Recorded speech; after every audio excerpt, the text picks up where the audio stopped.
So one of the added benefits of having a CVT is going to be, if you don't necessarily want to get higher in the RPM range from the engine, the CVT allows you to stay as low as possible while still doing what you're wanting to do, which I appreciate, because when I go up inclines, I might not necessarily want to redline my vehicle, but I still want to get, I guess, open the throttle up from the engine. So the CVTs are really good for that.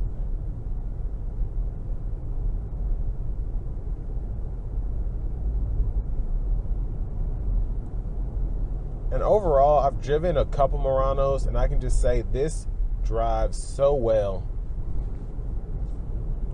It's just a really solid driving vehicle that drives almost like a Maxima to me, but in a good way. Because I love how the Maximas drive, I love the comfort in the Maximas, and I love the visibility in them. So this has pretty much all of that. And most importantly, it has the looks as well. I will say the Maxima and the Murano as well are some of the better looking cars out there. They just look cool.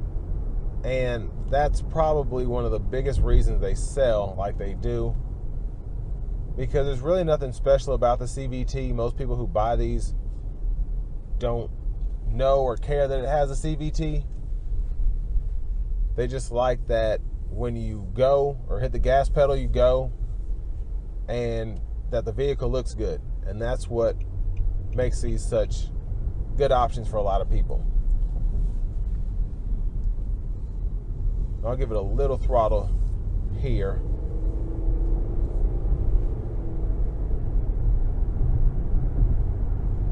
And this V6 is very capable.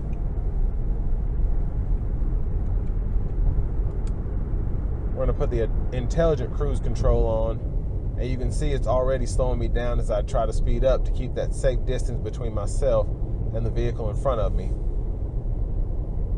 And if I turn the safety shield on, we'll get the lane departure as well.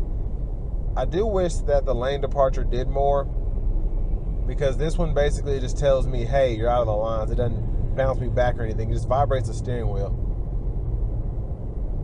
But a lot of people don't like having that intrusiveness of lane departure, but they still want the, I guess, the ease of using adaptive cruise control. So the adaptive cruise in these is very good.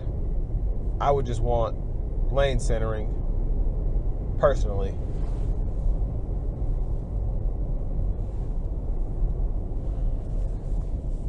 So I'm going to turn that intelligent cruise control off now.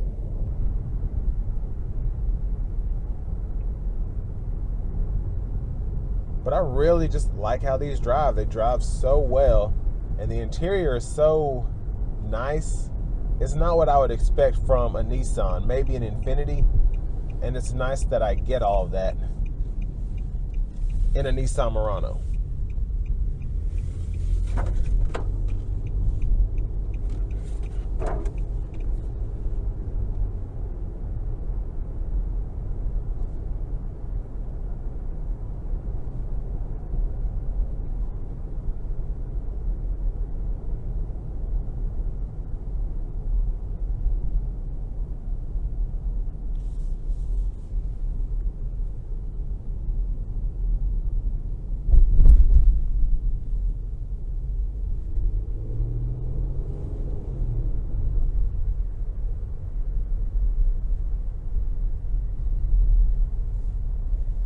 And what makes the Murano another reason it's a good choice is you really get the ease of driving a vehicle, but you still have a lot of added safety features. So if you have, let's say, a 14, 15 Murano, there's not going to be a learning curve, like you have to worry about this or they did this differently. Like, everything is pretty much the same. And for people in that market, in that segment, that's going to be a plus for you, because a lot of people get tired of getting behind the wheel of a car and it's like, okay, this does not drive like my old car and I have to get used to driving this and using all the features. This is not one of those. And The screen is easy to use. The AC controls are easy to use. Even the safety shield is easy to use. So you're not going to have an issue having to learn how to drive this car.